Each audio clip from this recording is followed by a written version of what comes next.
Tô bem, olha. Bom dia a todos e todas. É uma honra para nós do Parla recebermos hoje no nosso encontro a doutora Ilana Tromka. Eu queria fazer, obviamente, uma brevíssima apresentação da professora Ilana. Ela é diretora-geral do Senado Federal desde 2015, atuou como secretária de Relações Públicas, assessora da Secretaria de Coordenação Técnica e Relações Institucionais da Presidência do Senado, chefe de assistência parlamentar do Ministério da Integração Nacional, é mestre em Comunicação Social e graduada em Relações Públicas pela Pontifícia Universidade Católica do Rio Grande do Sul, especialista em Direito Legislativo pela Universidade Federal do Mato Grosso do Sul. É cofundadora da Frente Parlamentar do Programa Antártico Brasileiro e do Grupo Mulheres do Brasil, aqui na seção do Distrito Federal. A doutora Ilana foi finalista do Prêmio Viva em 2018 e vencedora de 2 edições do Prêmio Opinião Pública. Foi, obviamente, idealizadora do programa que reserva 2% das vagas terceirizadas na Casa das Mulheres em situação de vulnerabilidade e violência. Na gestão dela, o Senado foi a primeira instituição pública a criar um plano de equidade de gênero e raça. Recebeu do Senado Federal, no último dia 8 de março, no Dia Internacional da Mulher, o diploma Berta Lutz. Doutora Ilana, é um prazer e uma honra para nós aqui no Instituto recebê-la. Fique à vontade para expor o tema que hoje nos brindará e qualquer questão, enfim, eu estou aqui à disposição. É realmente uma honra e um prazer para todos nós podermos ouvi-la no dia de hoje. Muito obrigado pela gentileza e atenção aí do nosso convite. Olá a todos e a todas, bom dia. Bom, a única coisa que o Carlos Henrique não falou é meu maior desafio no momento, é que eu sou doutoranda em administração de empresas pela GV de São Paulo e estou bem na parte de fazer as entrevistas, o que é um desafio, né? Porque você tem que convencer as pessoas a falar com você e ainda tem que ser quando elas querem. Então, hoje esse é meu drama. Eu já acordei imbuída de incomodar todo mundo no doutorado.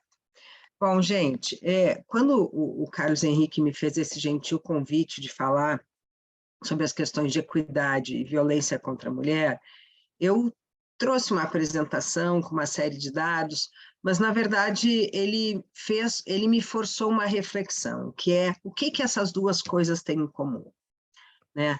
A resposta óbvia é que as duas coisas dizem respeito às mulheres, né? É verdade.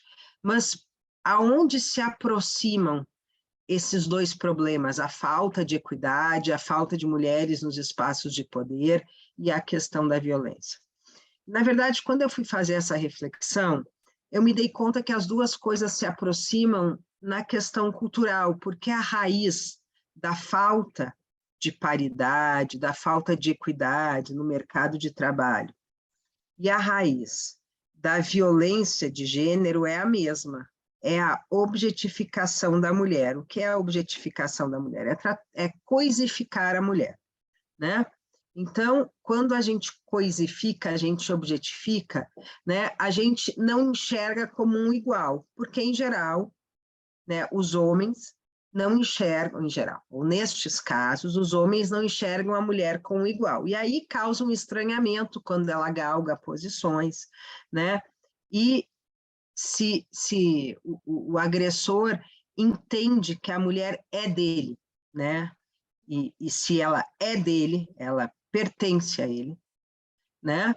Ele pode fazer qualquer coisa. E isso, claro, é um resíduo da cultura machista, né? Em que mulheres e homens, historicamente, não tinham os mesmos direitos, né? Basta dizer que a mulher vota há 91 anos e o homem vota desde sempre, né? Basta dizer que a mulher precisava autorização para viajar, autorização para ter emprego, e o homem nunca precisou disso.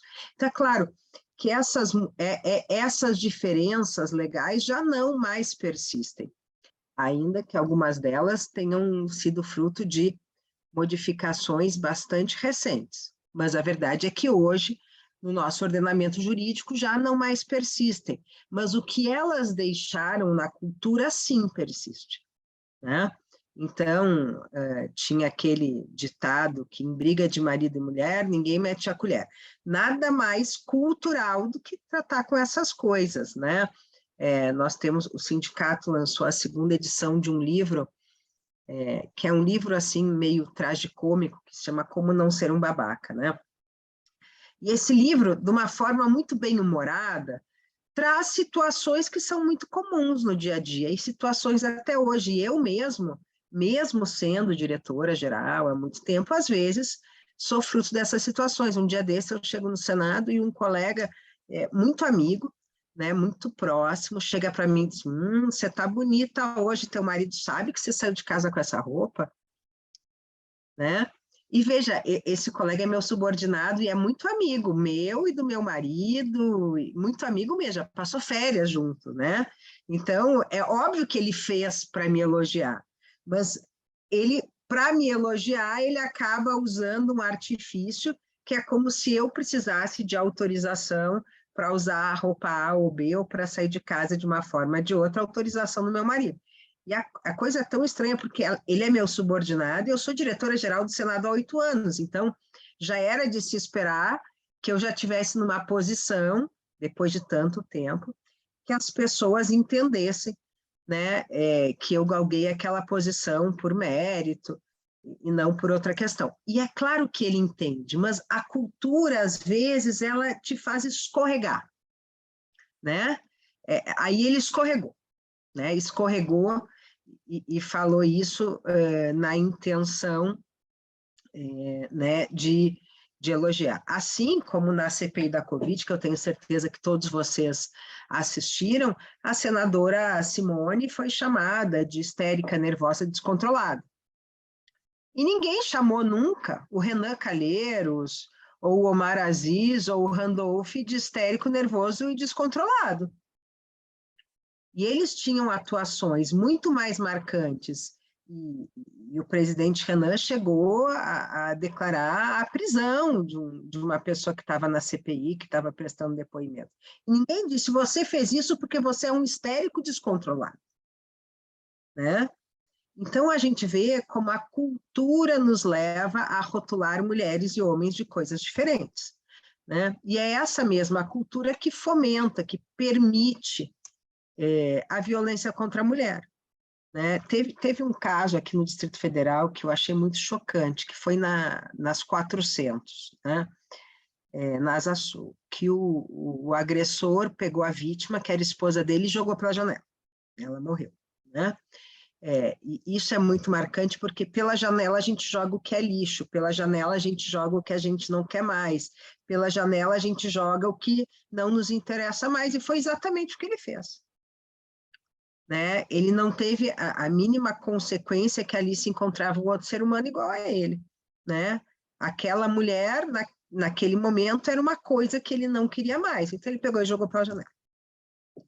Né? Então, são situações assim que nos indicam que a mudança para a paridade, para a equidade, a mudança para o combate à violência contra a mulher passam primeiro por uma mudança cultural, por uma mudança de entendimento e passam, claro, pela educação. Né? Então, tudo isso vai, de uma certa forma, nos indicar que a gente precisa fazer modificações, inclusive nos currículos escolares, inclusive na educação que a gente passa em casa para os nossos filhos a médio e longo prazo. E por que eu falo nos currículos escolares? Porque quando você abre um livro de história, você não tem uma heroína mulher, você não tem uma pessoa, uma mulher responsável pelos grandes fatos da história, né? Então, a gente ensina, na verdade, com isso, que quem determina os caminhos que nos trouxeram até aqui, ou quem foi relevante para a história do Brasil e para a história mundial, foram homens. Só homens, né? Então, a gente vai incutindo, dizendo que aqueles cargos de liderança, aqueles cargos, aquelas pessoas que fazem a diferença são homens. Né? Então, a gente precisa, desde o ensino, desde os livros que a gente trabalha, né, pontuar que não é assim. E isso exige, sim, uma mudança, porque, veja, às vezes, bom, a minha filha estuda na escola americana, não sei aonde as crianças do Carlos Henrique estudam, mas, às vezes, o mesmo jeito que ensinaram para a gente, seguem ensinando hoje em dia. Né? E eu, na escola americana, eu tive a felicidade de perceber que a escola fez um trabalho que era sobre líderes mulheres, só que eram todas líderes mulheres fora do Brasil, né? Porque a escola é americana Então, elas estudaram um monte de lideranças mulheres, nenhuma brasileira, né? Então, é necessário que a gente, inclusive, cobre na escola, o Léo também tem crianças na mesma idade que a minha pequena, que a gente cobre essa modificação, essa inserção na educação formal. E essas coisas de escola é uma questão que a gente tem que prestar tanta atenção. Eu, há uns 2 anos atrás, tive uma discussão com uma professora de português da Escola da Clara, porque eles usavam um livro que falava que a linguagem utilizada pelos caipiras era uma linguagem errada, né? Então, dizia lá no livro que era uma linguagem não culta. E aí eu fui discutir com ela, né? Que a linguagem que se usa no interior não é menos culta do que a linguagem que se usa na capital, né? São formas de se falar, são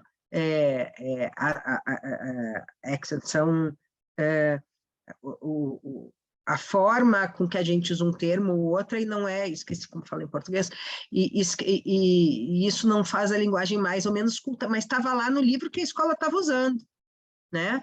Que a linguagem porque era uma historinha do Chico Bento, né? Que o Chico Bento usava era uma linguagem não culta. Então, a gente tem que ficar muito atento a essas coisas, né? E dentro das nossas casas também, né? Quer dizer, eu acho que a primeira missão de todos nós é quando educamos os nossos filhos, né? Só que, mesmo que a gente faça bem essa missão, e eu considero que eu faço bem essa missão na minha casa, ela não é suficiente para mudar o mundo a curto prazo, né? Eu acho até que ela vai ser muito importante, talvez a mais relevante, para quando as minhas filhas, as crianças do Carlos Henrique e do Léo chegarem na idade da gente. Mas até lá tem muito tempo e muita mulher morrendo, né? E muita mulher presa no teto de vidro no mercado de trabalho. Então, sim, é necessário que a gente faça esse trabalho a médio e a longo prazo, e aí tem uma questão de realmente a inserção da educação, tanto a educação formal na escola, como a educação que a gente dá em casa. E assim, o Carlos Henrique tem um casal. Não, você tem 2 meninas, né? Você tem 2 meninas. Eu tenho um casal. E quando a gente tem casal, a gente precisa lutar contra os preconceitos da gente, né? Porque a gente tem medos e, às vezes, a resposta desse medo é um tratamento não igualitário para os filhos. E a gente tem que lutar contra isso, né? Então, quem tem filhos, casal, um menino e uma menina, é importante que isso esteja muito claro desde sempre, porque vão existir desafios, principalmente quando a gente fala em questões que dizem respeito à sexualidade, né? Vão existir desafios e a gente tem que aprender a lidar e bater de frente com esses desafios e saber que se a gente quer uma sociedade igual, ela começa sendo igual dentro de casa. Mas isso vai demorar um tempo para chegar. Então, como é que a gente trabalha com estas coisas, né, no momento atual, para mudar mais rapidamente a realidade? Bom, no que diz respeito ao mercado de trabalho, a mulher tem uma enorme desvantagem, é que ela hoje ocupa nem 20% dos cargos de liderança, de diretoria, nem em empresas públicas, nem em privadas, nem em conselhos, né? E a gente sabe que esses são cargos que têm como forma de chegada, muitas vezes, a indicação. E quando você tem, os homens têm uma cultura de fazer network com mais frequência, isso faz com que, naturalmente, eles acabem se indicando para os cargos, né? Meus 2 diretores gerais anteriores a mim, de quem eu fui adjunta, eram homens, né? E o último, que era o Bandeira, ele me indicou, ele deu 2 nomes, um dos nomes que ele deu para o presidente era eu, né?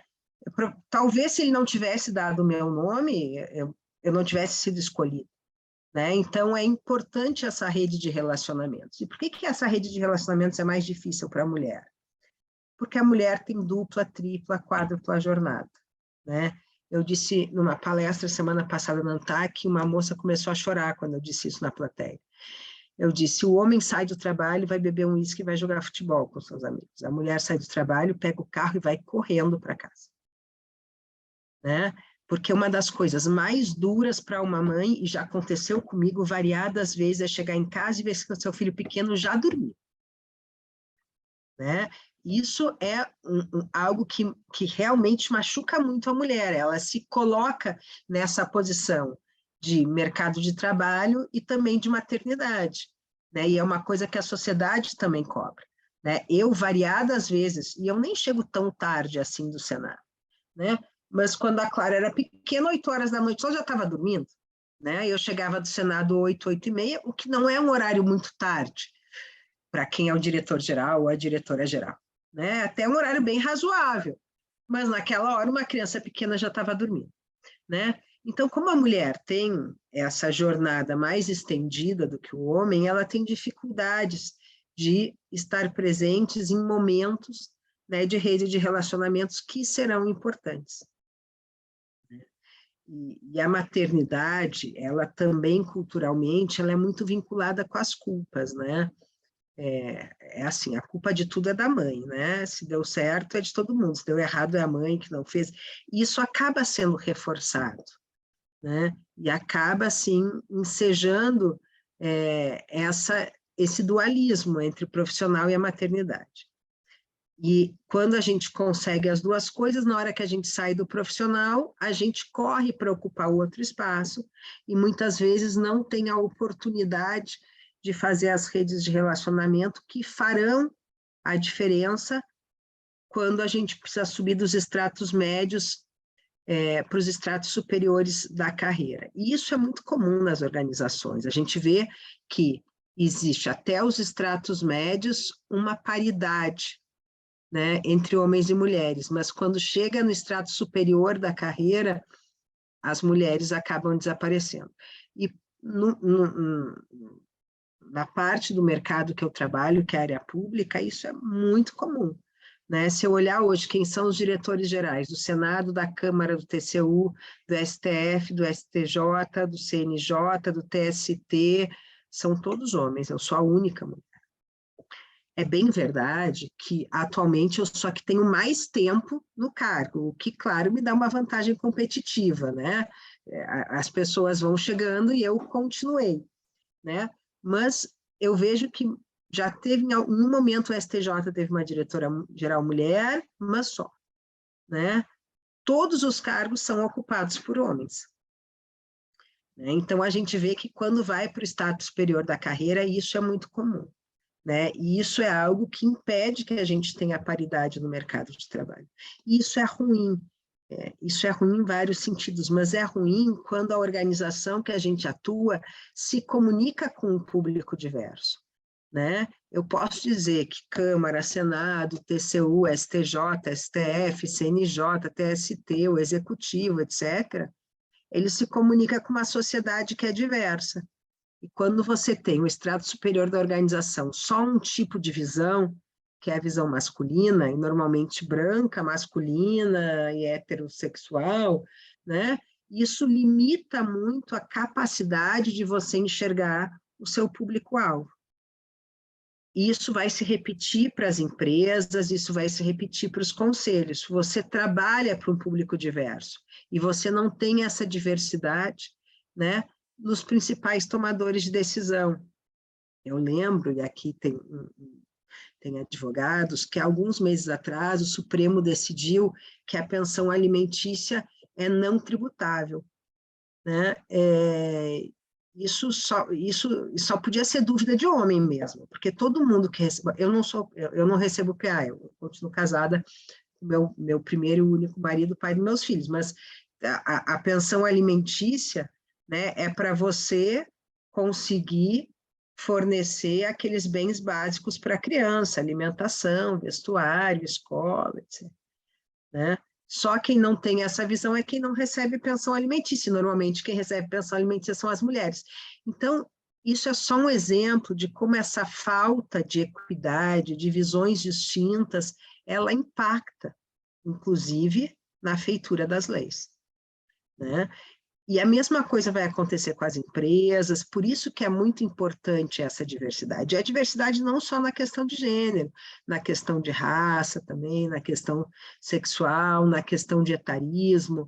E hoje a gente também vive numa moda de desvalorizar as pessoas que têm mais tempo, como só as pessoas que estão chegando no mercado agora e conhecem melhor as tecnologias pudessem contribuir. Né? Então, quanto mais diverso for, melhor a gente vai poder representar. Então, este é um problema que atinge as organizações, que atinge tanto da área pública, privada, como os conselhos, e eu sou membro de conselho já há alguns anos, e eu nunca tive em nenhum conselho que eu não fosse a única mulher. Nenhum. Eu faço parte de conselho na Caixa Econômica Federal, já fiz no BNDES, e sempre eu sou a única mulher. E é uma coisa que eu costumo chamar do efeito troféu, né? Te botaram ali porque precisavam botar uma mulher, porque se não tiver mulher nenhuma também é feio, né? E aí te põe lá. Aí eu digo, bom, uma vez que você foi para a prateleira, uma vez que você chegou ao lugar, mesmo por ser mulher, ok, aí é a sua missão mostrar competência, mostrar participação, né, ser tratada e exigir ser tratada de igual para igual, né? Mas você pega os conselhos hoje, todos eles têm uma mulher. Normalmente são 7 conselheiros, 6 homens e uma mulher. Se são 9, 8 homens e uma mulher. Né? Nunca não tem mulher, mas tem uma mulher para dizer que tem mulher. E, claro, quando a gente não tem as mulheres em igualdade com os homens nos postos, as ações sociais acabam sendo feitas a partir da visão do homem. Né? E aí isso vai impactar muito também na questão da violência, né? Que é uma outra questão bastante relevante. E por que ela é relevante? Porque a violência contra a mulher, ela é contra a mulher e ela é contra a família. Né? A violência contra a mulher, ela tanto transmite a lição de que a violência é uma ação aceitável, porque a menina que vê o pai batendo na mãe acha que amor tem relação com violência, e o menino que vê o pai batendo na mãe acha que bater também é aceitável numa relação amorosa. Né? Então, a violência contra a mulher, ela não é só contra a mulher, ela é contra a família. Né? Até porque uma das questões que a gente trata quando a gente fala do feminicídio são os órfãos do feminicídio. Né? Porque muitas vezes, quando a gente tem um feminicídio, os filhos ficam duplamente órfãos, da mãe que morreu e do pai que foi preso. Né? Então, as crianças ficam realmente sem pai e sem mãe. Né? Por isso que é tão importante a gente entender que as questões de violência contra a mulher não são questões das mulheres e para as mulheres. São questões da sociedade para a sociedade, porque o impacto é na sociedade. Claro, a gente pode falar dos impactos mais diretos, que é a questão de evasão escolar, dessas crianças que vêm de lares desajustados, né? A questão do gasto em saúde, do gasto em assistência social, do número de atestados médicos, porque tudo isso é decorrência da violência doméstica, né? Então, isso são números objetivos que você vai poder lá, assim, objetivos quando essa violência consegue ser diagnosticada, e por isso que nas questões de violência contra a mulher é muito importante que a gente faça uma abordagem múltipla, porque muitas vezes essa mulher vai ser descoberta como vítima de violência não na delegacia, mas no hospital. Né? Porque ela teve um braço quebrado, porque ela vai ter que levar pontos. E aí, se a rede de saúde não consegue fazer parte disso, né, a gente não vai conseguir pegar essa mulher e trabalhar com ela e tirá-la do ciclo da violência. E é muito comum que as mulheres vítimas de feminicídio, por vezes, já têm registrado passagens pela DEAN, né? Mas a maioria das vezes já estiveram nos serviços de saúde. E não foi reconhecido pelo serviço de saúde que aquela era uma situação de violência. Né? Então, é muito importante que se faça realmente uma abordagem transversal, porque é muito difícil, isso tem que ser muito, muito claro. Hoje ainda, de manhã, no jornal aqui, deu o caso de uma esposa de um juiz que denunciou o juiz. Né? E na fala dela, ela diz assim, eu tinha vergonha de contar para minha família e para os meus amigos o que eu vivia. Então, a mulher sair do ciclo de violência é difícil, porque ela tem vergonha de admitir o fracasso. E qual o fracasso? O fracasso da relação conjugal, né? Porque todo mundo que casa com alguém, que se junta com alguém, que resolve fazer uma vida com a outra pessoa, está casando com alguém que ela gosta, que ela ama, com quem ela tem planos para o futuro. Enquanto essa relação se transforma numa relação de violência, ela se sente fracassada e se sente envergonhada. Então, é muito difícil, e às vezes é muito difícil por isso procurar a delegacia. E ela só faz isso em casos extremos, porque a violência, ela é um escalar, né? Ela vai escalando, né? E ela só faz isso em casos extremos, enquanto ela muitas vezes já passou pelo serviço médico, já foi atendida num hospital e não foi reconhecido que ela era vítima de violência.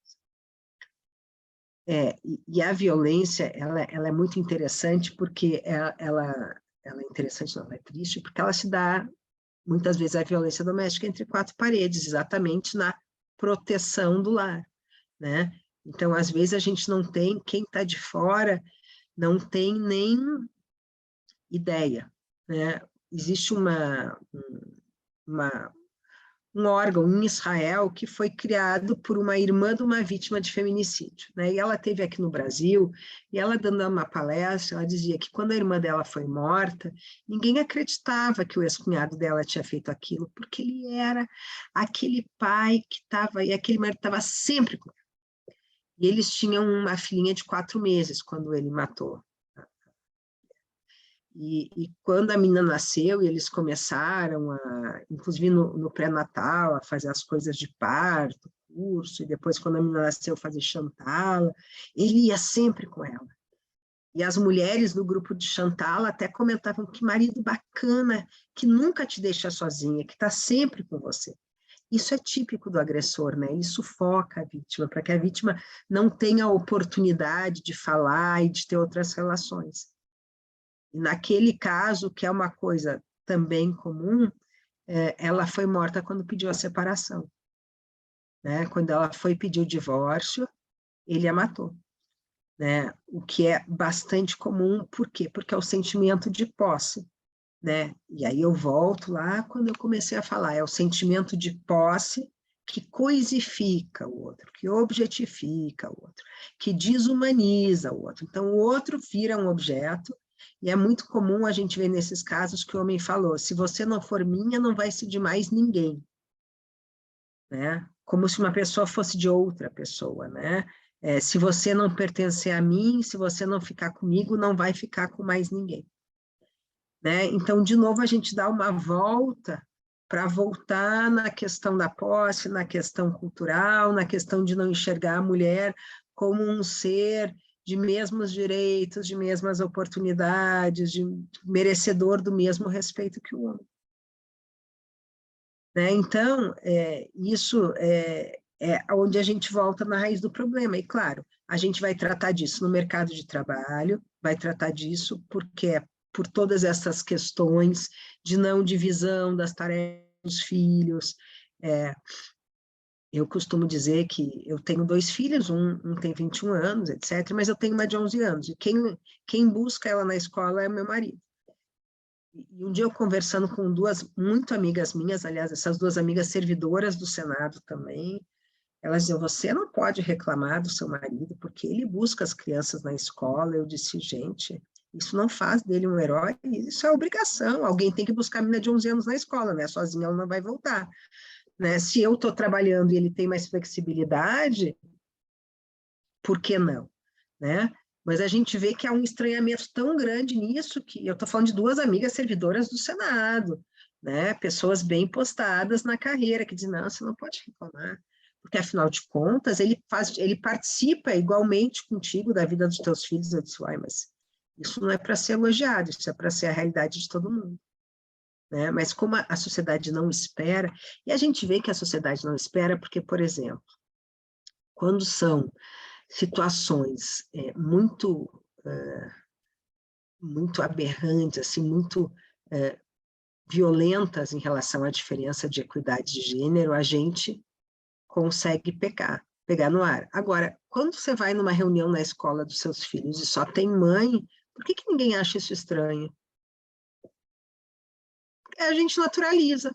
A gente acha que quem vai na reunião na escola dos filhos é a mulher.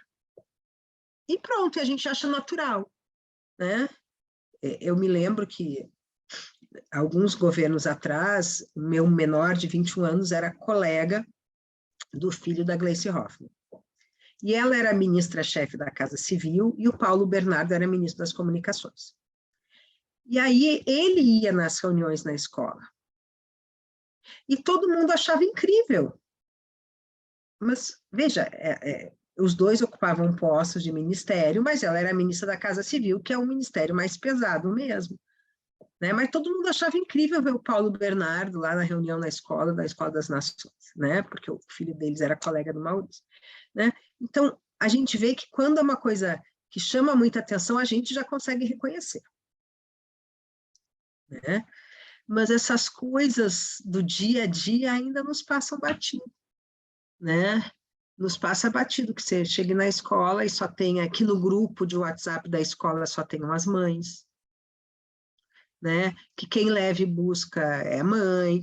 Então, a gente vê como isso ainda está na nossa cultura. Quando é uma coisa assim, tipo, chamar, como aconteceu com a senadora Soraya, por exemplo, num programa de rádio lá no Mato Grosso do Sul, né? Aí você já reage, porque aí já é demais, entre aspas. Mas tem um monte de coisa que mostra que não tem paridade e que a gente acha ok, né? Bom, eu nem entrei no que eu ia falar na palestra, nada, eu vi que já passou meia hora, não sei como é que você quer fazer. Fica à vontade, Ilana. Pode concluir, pode estender como você puder, sinceramente. Para nós é um prazer. Então, só para terminar, eu quero falar um pouco do que o Senado faz, né? O Senado tem um trabalho de equidade já desde 2011, quando ele entrou num programa federal que é o Proequidade de Gênero e Raça. E a primeira tarefa do Proequidade de Gênero e Raça é você fazer um diagnóstico do seu órgão, o que é muito interessante, porque nesse diagnóstico significa fazer uma pesquisa para saber homens e mulheres, negros e brancos no órgão e onde estão os postos de direção.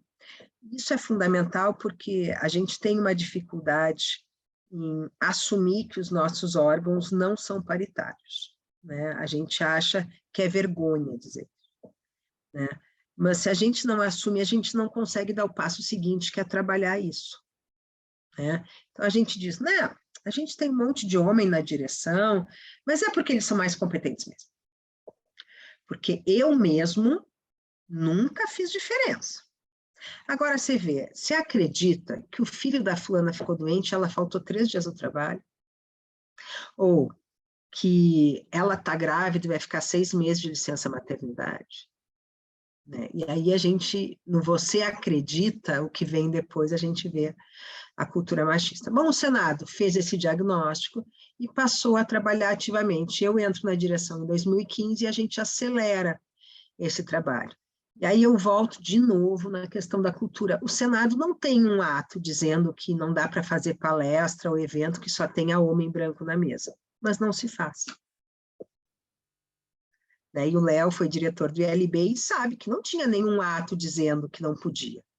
Né? Mas já é cultural, a gente já aprendeu, né, que na nossa organização, se a gente quer defender a equidade, a gente tem que ter equidade em todos os lugares. Né? Eu lembro que eu nunca obriguei as diretorias do Senado a ter diretoras mulheres ou chefes de gabinete mulheres, mas todas têm, porque a organização aprendeu. Né? E algumas coisas em gênero que a gente fez que são muito bacanas, primeiro é uma cota para mulheres vítimas de violência nos contratos de terceirização de mão de obra. Essa cota a gente fez em 16, em 21 ela entrou na lei de licitações e agora no dia 8 de março o presidente Lula fez um decreto, né, levando essa cota também para o executivo. E então isso foi um trabalho que deu muita luz para o Senado, porque a gente sabe que sair do ciclo de violência não é fácil, mas com dependência econômica é mais difícil ainda. não é só a independência econômica que tira a mulher do ciclo de violência, senão a mulher rica não apanhava, né? Mas sem a independência financeira é muito mais difícil. E, depois que a gente viu que a gente já tinha uma maturidade, a gente deu um passo na frente, que é para fazer um plano bianual das ações de gênero e raça, né? A gente já tinha o plano de gestão e logística sustentável e o plano de acessibilidade. Então, a gente fez um plano de equidade de gênero e raça, a gente já está no segundo plano, né, que são as ações que vão sendo acompanhadas. E o bacana desse plano é que ele não é construído por uma pessoa, ele é construído coletivamente. E são nessas construções coletivas que a gente consegue fazer a mudança da cultura organizacional. Porque podia parecer óbvio, eu sentar lá, fazer um plano e dizer, ó, tá aqui. A direção geral da casa determinou que é assim. Mas eu ia encontrar resistências embaixo. Na hora que eu faço de baixo para cima, eu fico com menos resistências, porque essas ações são todas discutidas setorialmente, e os setores propõem, né? E depois a gente viu que a gente tinha uma boa experiência e muitos órgãos públicos vinham nos procurar. E houve um momento em que parecia que a gente era uma ilha de liberdade, né, num mar de muita dificuldade em lidar com equidades de gênero, de raça, sexual, etarismo. E a gente conseguia no Senado. E eu me lembro que uma vez um pessoal do CAPES veio me procurar e perguntaram assim, mas os senadores deixam você fazer isso?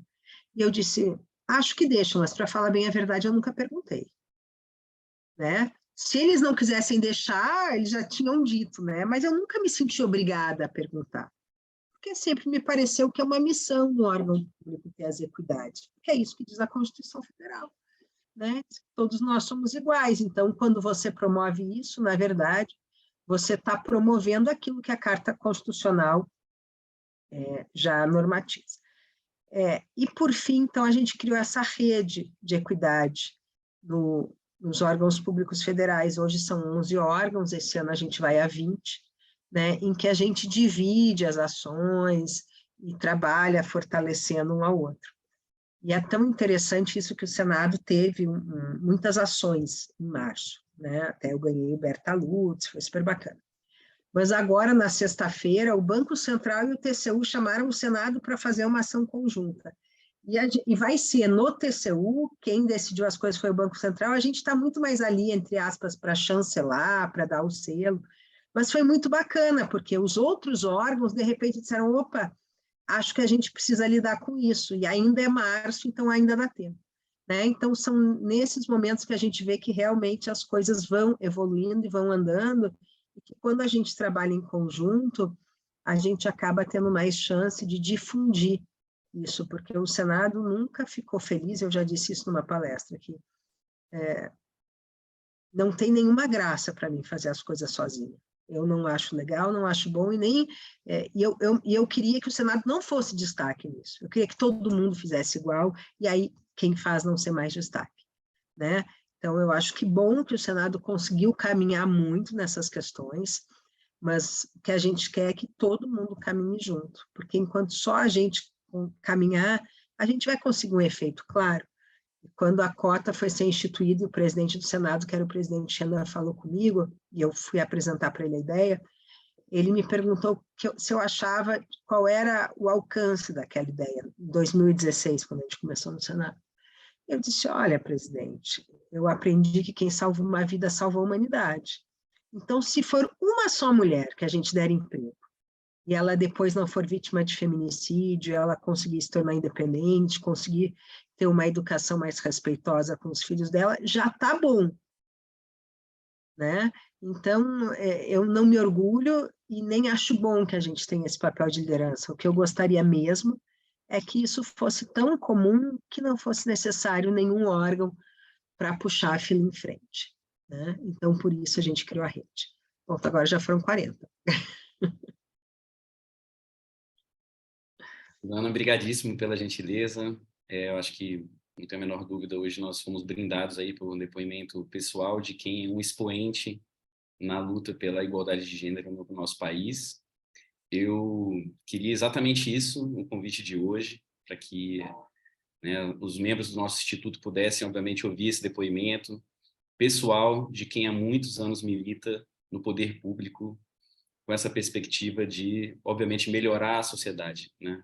Trazer à luz a luta da mulher, que é uma luta de todos nós, né? Eu sou privilegiado de acompanhar já o seu trabalho há muitos anos e realmente para nós, eu tenho certeza aqui do Instituto, é um prazer e uma honra poder recebê-la hoje.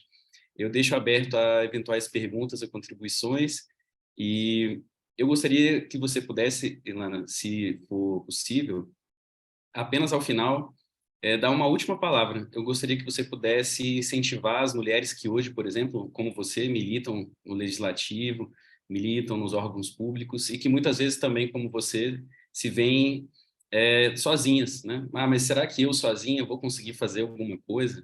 Eu queria que você pudesse hoje também registrar aqui nesse nosso encontro uma palavra final de incentivo, porque sei que você muitas vezes, como diz o seu depoimento, né, se viu como única mulher em órgãos de direção e órgãos de liderança. E eu gostaria que você pudesse, para as mulheres que estão hoje iniciando a carreira, também uma frase de incentivo, enfim, uma frase de como alcançar essa resiliência. Alguém quer perguntar alguma coisa, gente? Eu acho que não temos O Léo, perguntas. Ah, o o Léo, Léo, o pronto. Léo. Obrigado, Léo. Vou furar a fila aqui com mais um homem falando, mas enfim, olha só, Ilana, primeiro prazer te rever aqui, é sempre uma alegria grande te ouvir, tive o privilégio aí de fazer parte da equipe da diretoria do Senado por quase 2 anos, na frente da nossa escola de governo, e eu sou testemunha de o quão orgânico esse esforço de promoção de equidade é no Senado. Há muito poucas casas legislativas que têm um programa consolidado de promoção de equidade, gênero e raça, e menos ainda que tem um que produz os efeitos que o Senado tem sido capaz de produzir, né? Tem sido uma referência para todo mundo. Eu acho que é uma grande alegria poder te ouvir aqui hoje, falando para a gente um pouquinho dessa experiência, né? E o que eu acho que seria talvez interessante a gente pensar, eu tenho visto muito, porque o que acontece, principalmente no âmbito do Congresso, é fácil a gente convencer as pessoas de que a promoção da equidade é um valor, né? Pelo menos no discurso, parece que ninguém quer se opor a isso. Mas é claro que quando a gente passa por uma discussão de meios, estratégias, isso tudo ganha novos contornos. Então, a gente vê isso, por exemplo, quando a gente discute a questão eleitoral, a gente vê isso, né, quando a gente discute a questão de cotas, a gente vê isso quando a gente discute um bocado de coisa. Mas mais interessante é o seguinte, como existe uma certa, como é que eu posso dizer, um consenso, entre aspas, em torno do tema, é bom que a gente então trabalhe para promover a equidade. A gente é, às vezes, bombardeado com um conjunto de projetos que, pensando especificamente no contexto do Congresso, né? A gente é bombardeado com um conjunto de projetos que têm excelentes intenções. E a minha dúvida é o seguinte, como é que a gente está avaliando, né, os impactos concretos que as ações legislativas voltadas para a promoção da equidade de gênero e raça têm exercido sobre a sociedade brasileira? Porque eu acho que aqui a gente talvez a gente precise de amadurecer essa reflexão para a gente melhorar. Se a gente realmente quer incluir, se a gente quer promover igualdade, se a gente quer promover equidade, a gente precisa pensar onde é que a gente está acertando e onde é que a gente está errando na nossa estratégia. Eu não sei, Ilana, porque é claro que assim, o time todo do Congresso, no Senado, a gente tem um monte de gente que discute muito impacto de políticas públicas, avaliação de políticas públicas, pensando aqui no Meneguinho, entre tantos outros, né? Mas, assim, como é que você está vendo o planejamento das ações de avaliação desse turbilhão de medidas que a gente está tentando encampar para promover uma melhora na nossa situação? Então, eu queria te ouvir um pouquinho sobre isso e, de novo, obrigado aqui pela tua presença conosco hoje de manhã. Obrigada, Léo. O que eu, assim, para ser muito franca, eu vou voltar de novo na questão cultural, porque falar é fácil e é aceitável, ninguém no Congresso vai falar o contrário, né? O problema é que ninguém também vai abrir espaço. Nenhum deputado e nenhum senador vai dizer, vou abrir aqui meu espaço para uma mulher ocupar. Não vai. Nenhum empresário vai, ninguém na diretoria vai. Não vai. Né? Prova disso é que os projetos que reservam cadeiras para mulheres nas casas legislativas não passam nunca.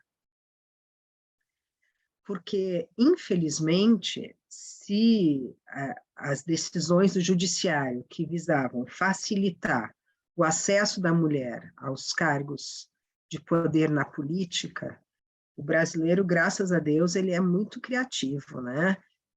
Se deu um jeito de colocar a mulher atrás do homem até nisso. Então, o que você tem? Você tem um monte de mulher suplente de senador e um monte de mulher candidata a vice. Né? Porque aí você pode usar o fundo eleitoral para isso. Agora mesmo, Léo, a gente está com 5 senadores ministros, dos quais 4 têm suplentes mulheres. Né? Porque como você concorre em chapa no Senado, você pode usar o recurso ali. Né? E a gente ainda, e as mulheres também não têm força para mudar isso no Congresso, exatamente porque elas são muito poucas. Né? Elas não chegam ao patamar de 20% nem na Câmara nem no Senado, nem em nenhuma Assembleia e nem em nenhuma Câmara de Vereadores. Né? Então, se costuma, por exemplo, no mês de março, quando a gente tem uma pauta muito voltada para as questões de mulher, você votar projetos de combate à violência e de assistência social. Né? Se a gente for pegar o que nunca são questões de política, né? Nunca são questões de economia, né? São sempre questões que ficam nesses nichos de combate à violência e assistência social. E é claro que eles também são importantes, porque se não fosse a Lei Maria da Penha, eu nem sei onde a gente estava. Né? Mas a gente fecha no nicho e não amplia. E a verdade é que enquanto a participação política da mulher não aumentar, a gente não vai conseguir paridade nunca. Né? E existe uma resistência enorme, né? Já tem 2 projetos que passaram no Senado e estão na Câmara e ficam parados. E claro que vão ficar parados, né? Porque nunca vai ser por benevolência do homem. As conquistas das minorias são sempre conquistas das minorias, que elas tiveram que, das maiorias minorizadas, né? Elas tiveram que batalhar muito para chegar ali. A iniciativa do voto feminino foi de mulheres, não foi de homens, dizendo vamos ser mais igualitários e as mulheres agora vão votar. Então, eu vejo que não... E até uma resistência em fazer a avaliação nesse sentido, porque na hora que você fizer a avaliação nesse sentido, você vai trazer à luz isso. Então, acho que eu não vejo nas comissões do Senado... Bom, as comissões foram recém-estabelecidas, né? Vamos ver o que vai ser a avaliação de cada comissão, a avaliação de política pública de cada comissão, mas nunca teve, até que eu tenha conhecimento, nenhuma comissão que tenha escolhido para fazer a avaliação, essa questão de gênero, nem a CDH.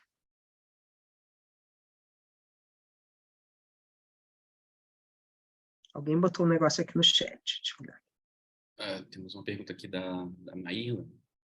Como as Obrigado. mulheres podem combater as violências de gênero sendo advogadas, servidoras, atuantes na política? Obrigado, Maíla. Bom, eu acho assim, a primeira forma da gente combater é não ficar quieta, né? É reconhecer e reagir. E eu sempre conto uma história que até a Carolzinha, tua irmã, fez parte. A gente tem um grupo chamado Lideranças Femininas, porque em 2016 a gente fez um curso na ENAP. E um dia, nesse grupo, uma colega que trabalhava no Ministério botou assim, eu fui fazer uma entrevista para um outro cargo mais alto na hierarquia do Ministério. Aí o entrevistador me perguntou, você pretende ter filhos? Como é que eu reajo? Aí uma disse, pergunte para ele se ele é filho de chocadeira. A outra disse, diga que pretende, mas não com ele. E aí é o que acontece isso, as pessoas riem. E eu disse, faça isso e o cargo não será seu. O que você precisa fazer é devolver a pergunta, é perguntar para ele, por quê? Você acha que a mulher, quando tem filhos, contribui menos para o ambiente organizacional? Você acha que a maternidade também não traz nenhuma nova qualificação que pode ser usada no ambiente de trabalho? Você acha que os 6 meses que a mulher fica afastada no serviço público de licença maternidade é definidor quando a gente fala numa carreira de 30 anos? Então, a gente tem que reagir e tem que saber como reagir, ainda que às vezes a vontade seja reagir de uma forma mais agressiva, né? A gente precisa reagir buscando a reflexão do outro, né? Para que ele veja quão absurda é a colocação que ele fez. Né? Porque só se muda a cultura por educação, não é por imposição, não é por agressividade, ainda que muitas vezes a gente tenha vontade, sim, porque também enche o saco, mas a gente tem que não ceder a essa vontade. Né? Então, eu acho que isso é a primeira coisa. E, claro, toda vez que você for fazer um plano de sucessão, incluir mulheres no seu plano de sucessão, né? Fazer indicações de mulheres também. Às vezes não é você que escolhe o cargo, mas você pode, como foi o caso do Bandeira. O Bandeira indicou 2 pessoas, eu e um outro colega. Né? Ele indicou uma mulher e um homem. Né? Que aí, pelo menos, você dá chance para que aquela mulher esteja ali. E esquecer, principalmente, uma coisa que na cultura da educação das mulheres é muito forte, que é achar as outras mulheres rivais. Achar isso, que alguém quer roubar o seu marido, que alguém quer roubar o seu namorado, que outra mulher quer roubar o seu lugar, né? Então, tentar não fomentar essa cultura de competição entre as mulheres, e sim uma cultura de cooperação. Né? Não quer dizer que todas as mulheres vão ser maravilhosas, e evidentemente você vai ter 1, 2 ou 3, mas assim, você tem que cooperar com a maioria e entender que todo mundo está lá para um mesmo objetivo, né? Porque isso aconteceu, a gente recentemente lançou um livro no Senado contando a nossa trajetória. E quando a gente foi fazer esse livro, eu não quis que o livro fosse meu, porque eu acho que eu já tenho holofote suficiente. Todo mundo sabe quem eu sou, todo mundo sabe o que eu faço. Agora eu tenho que deixar que outras ganhem holofote, né? Porque senão eu também nunca vou ter companhia. Então a gente resolveu fazer um livro de artigos com uma série de autoras, né? E eu disse, eu prefiro que o livro não seja meu, que o livro seja de muita gente, porque aí eu vou jogar luz em muita gente, né? E eu acho que quando a gente está num posto mais alto e a gente é mulher, isso é uma coisa importante da gente fazer, né? Eu sempre digo isso, eu já tenho holofote suficiente. Eu, se não fizer nada, já tenho holofote suficiente pelo que eu já fiz. Então, é a hora de eu dividir o palco, né? Para eu deixar outras mulheres também subirem no palco. Né? E volta e meia eu digo, não, eu não vou dar essa entrevista, vai a Terezinha. Eu não vou dar essa entrevista, vai a Cris. Eu não vou dar... E no 8 de janeiro foi uma coisa que eu também fiz questão. Né? Claro que em alguns momentos eu tive que falar, né? Mas quando eu não precisava falar, eu dizia, vai a Cris, que é a coordenadora do museu, né? Então a Globo News fez matéria com ela, podia ser eu? Podia. Mas eu já ia ter os meus espaços para falar do que aconteceu, e as pessoas já viriam me procurar naturalmente, né, como diretora-geral para falar do que aconteceu. Então eu podia dividir o espaço. Né? Nesse caso foi com a Cris, e ela realmente teve, né, bastante espaço para falar, etc. Né? Então, eu acho que as mulheres podem fazer isso também. Entender que, às vezes, quando a gente já conquistou o nosso espaço, a gente tem que sair um pouquinho de cena para deixar que outras entrem em cena também. Agora, só para terminar, que você pediu, eu venho de uma história muito peculiar, né? Eu venho de uma família que as minhas 2 avós trabalhavam. Né? A minha avó, que morreu ano passado com 102 anos, saiu de casa com 17. Ela trabalhava fora.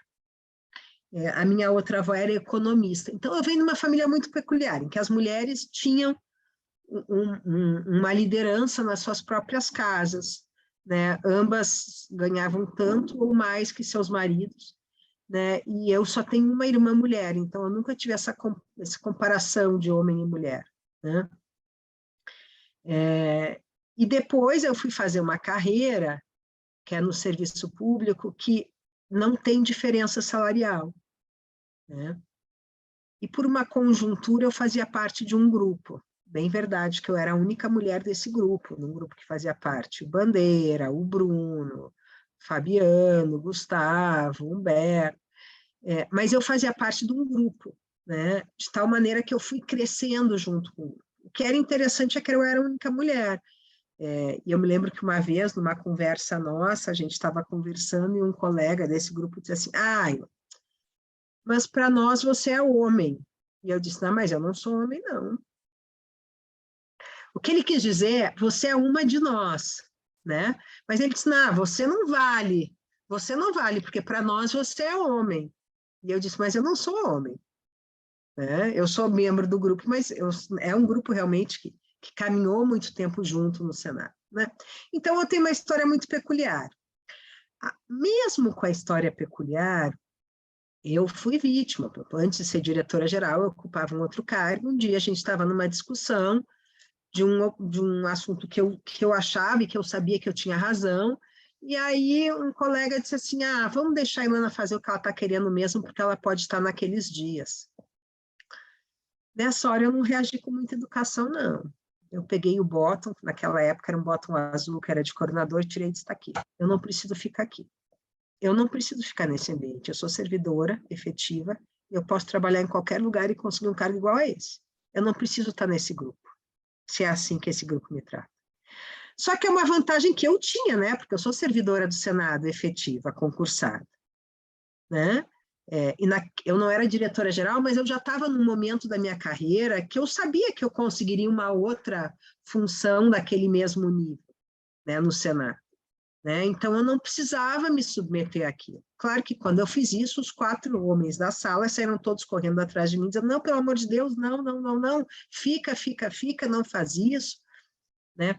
Outra vez, eu já diretora-geral, numa reunião com os diretores de área, um diretor, no meio da reunião, virou e disse assim, gente, que bonito está o sapato. Aí eu disse para ele, a reunião é em cima da mesa, não embaixo.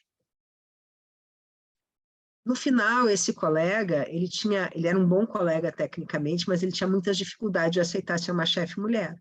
Aí eu chamei ele e disse, olha, eu não vou sair do meu lugar. Se você tem dificuldade de cumprir as minhas determinações, saia você. E ele saiu. Porque ele tinha. Né? Volta e meia, eu estava 3 passos, ele falava alguma coisa das minhas pernas, ou do meu sapato, ou de não sei o quê, querendo me trazer sempre para o lugar de mulher objeto. Uma hora eu chamei ele e disse, amigo, eu não vou sair da minha cadeira, então sai você da sua, porque você não tem condições de ter uma chefe mulher, é um problema seu, né? Não é meu. Né? Então, eu cheguei, é verdade, a diretora-geral, a vários postos antes dele no Senado, e eu fazia parte de um grupo. Né? E é um grupo que eu era a única mulher. Mas uma vez que eu cheguei lá, e no começo eu não tinha a mínima noção dessas questões de machismo, era realmente muito estranho para mim. Eu não tinha noção, isso não dialogava comigo. Mas eu acho que uma vez que você chega lá, isso fazendo parte ou não da sua história, você tem que começar a dialogar com isso. Porque deixa de ser por você e pela sua história. Né, e passa a ser pelo coletivo. Um coletivo que é de mulheres, mas é uma crença realmente muito clara que as coisas serão melhores quando a gente tiver mais diversidade. Né? Então, não é mais por você. Né? E pode nem ser pela sua filha, e pode nem, mas é porque você realmente acredita que a inclusão e a diversidade é boa. É boa para a sua organização, é boa para o seu escritório, é boa para o judiciário, é boa para o legislativo. Né? Então, você luta por isso, mesmo que isso não seja parte da sua história. E uma vez a minha madrasta, minha mãe já morreu há muitos anos, meu pai casou de novo, minha madrasta era vítima de violência. A gente não sabia. E uma vez ela me perguntou por que eu tinha trabalhado nas cotas se eu nem sequer nunca apanhei dos meus pais. É verdade, eu nunca nem levei uma palmada do meu pai e da minha mãe. E nunca bati nos meus filhos. Né? E ela disse, mas por que você fez isso, se você nunca viveu isso na pele? E eu disse, porque eu não sou obrigada a viver, para reconhecer que um problema existe e agir com empatia na solução desse problema. Não é porque eu não vivi, que não fez parte da minha vida, da minha educação e da minha história, né, que eu esteja livre para não contribuir uma vez que eu estou numa posição que eu posso. E aí vem a última questão para a gente terminar, Carlos Henrique, que é qual é a posição que se pode? E é qualquer uma. Se pode sempre, se pode de qualquer posição. Eu posso, diretora-geral do Senado, eu posso, membro de conselho de administração, é verdade, eu posso, mas qualquer uma pode. Né? Qualquer uma pode, e aconteceu comigo muito recentemente, ir na casa de uma amiga sua e perceber que aquela é uma relação abusiva e conversar com ela. Qualquer uma pode indicar a outra mulher empreendedora, microempreendedora, dando um like nos produtos dela na rede social, indicando também o trabalho dela. Qualquer uma pode fazer um círculo de mulheres, né, para enriquecer o seu conhecimento sobre a área que está atuando. Qualquer uma pode indicar uma mulher para dar uma palestra, para falar, para se fazer presente. Então, sim, eu posso. Acho que o Senado faz bastante, mas eu não posso porque eu sou diretora-geral. Sim, o fato de eu ser diretora-geral me abre uma série de possibilidades, mas não é porque você não é diretora-geral que você não pode. Todas podemos. Né? E prova disso é que você, Carlos Henrique, me convidou para falar disso. Né? Você também pôde fazer a diferença, né? Na hora que você me convidou para falar. Né? E isso é uma amostra que todo mundo pode, do lugar em que ocupa, fazer alguma coisa para mudar essa realidade que não é boa, que não é justa, que não é inclusiva e que não é a que a gente quer. Obrigada, gente. Obrigado, Ilana. Obrigado pela emocionante história de vida, né, ligada à promoção da igualdade das mulheres. Né? É um esforço meu pessoal também, sem dúvida, mas é um compromisso desse instituto, a promoção da igualdade de gênero, da igualdade racial, para que todos possamos ter lugar de fala, para que sejamos, obviamente, uma sociedade mais participativa, né? Uma sociedade que saiba onde quer chegar. Sem dúvida nenhuma, isso passa pelas mãos das mulheres. Eu agradeço muitíssimo teu depoimento, sua palavra no dia de hoje. Agradeço a presença de todos também e desde logo declaro encerrados os trabalhos.